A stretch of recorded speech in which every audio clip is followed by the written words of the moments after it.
saying that fear is still part of what you're seeing here. Thanks, Brian, and hello, Ben. Happy to be here today. I have a report on an exhibition that was called Injecting Hope, but I'm going to call it Injecting Fear. And the reason for this is the topic of the exhibition is called The Race for a COVID-19 Vaccine, originally curated by the Science and Industry Museum in London, and it's traveling around the UK. Currently, it's up here in Edinburgh, and it's at the National Museum of Scotland until the 27th of April, in case you really want to see this. But trust me, I went, so you don't have to. It's part of a project with museums in India and the Guangdong Science Center in China, and this has been going around since 2022. And it's free to enter, so I decided to visit the exhibition. I wouldn't have paid for this. It was my birthday on Friday, so I guess I was hoping I would inject some hope into myself, but really I just had anger and fear injected by the time I left, honestly. Let's go through my visit to the exhibition first with some footage that I took there, and then I will give my report on it. So I've got a picture here of the entrance of it as well, the entrance going into the museum. There's all of this propaganda, the yellow slide and everything. So once you go into the exhibition itself, once you pass into the front doors, you see this Injecting Hope in big, scary red letters. There's a photo of me standing next to it, as well as the start of a lot of the propaganda that I went through all the way through the whole thing. Another photo here showing me standing next to another piece of propaganda that's to the right of that propaganda, saying, "Stay home, essential travel only, and save lives." And I don't know if you can see it, but I was wearing my UK column hoodie. It was very nice to be able to wear that inside this exhibition. So after you pass through that, there's a gauntlet of dystopian propaganda to get to the exhibition. And that's a photo of it. I made a video of what it actually sounds like and feels like. So if we can play that video now, please. Major London hospital has become the first communication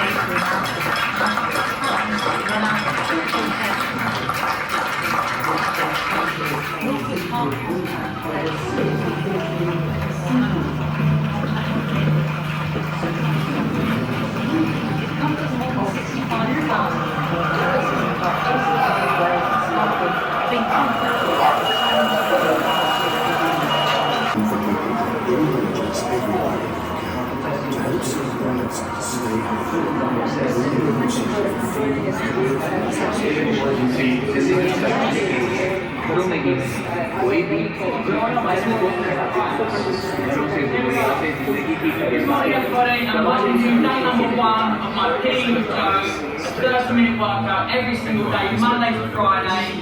I'm going to be on PT to the nation. I'm not something to the name.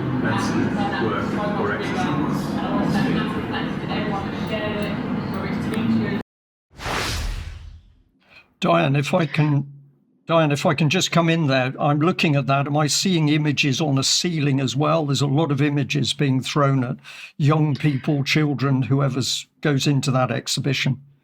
Yes, absolutely. On there's the photographs, the different monitors, I guess they are, with playing all those videos on both sides of you walking through that hallway and up on the ceiling, which that's why I tried to get that into the video. So you're basically surrounded everywhere except the floor through all of this horrible propaganda. And I can guarantee you there's no UK column anywhere in any of the screens. So by the time you pass through that, you have to get through all of those entry stages to get into the exhibition itself. And this, I've got some links in the show notes if you want to read more about it, but it's basically got objects that were collected during the so-called peak of the pandemic. So-called highlights include the vial of the first COVID-19 vaccine to be administered worldwide. So you see the needle, different items of artwork and so on. So what I did is I have a whole bunch of photos that I took, and I've put together this into a just under 2-minute video.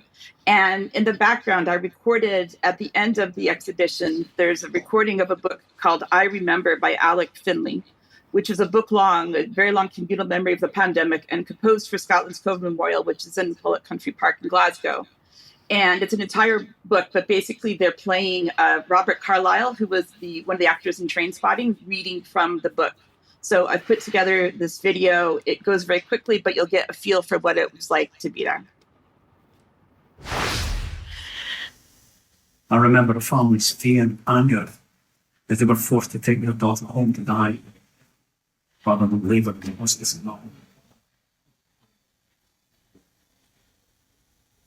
I remember the tears that flowed when my partner showed me the compassion that I couldn't show myself. I remember the support of my colleagues, so kind it made me cry. I remember the clap of honour given to the many volunteers as they filed through the link corridor of the Glasgow London Finlay.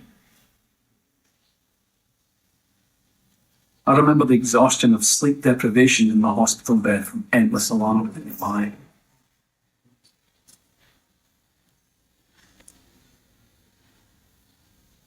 I remember the sound of my daughter's voice through the door, trying to help me stay.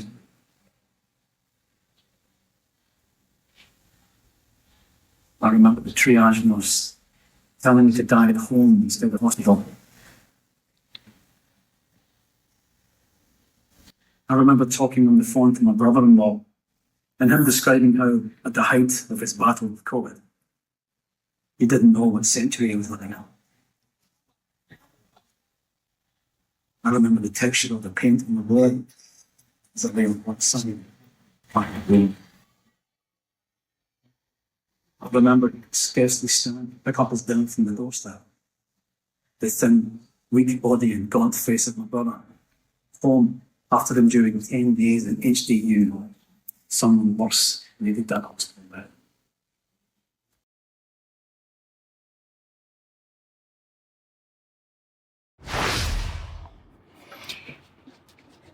Diane, the comments are a surreal hell.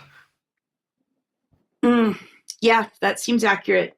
One of the things I want to say as well about the Scottish version, and I've got an article about this that the Times reported, I believe this one's from the 8th of March, where there's a Scottish Tory MSP who's Stephen Kerr, who's really upset about the propaganda that's being displayed.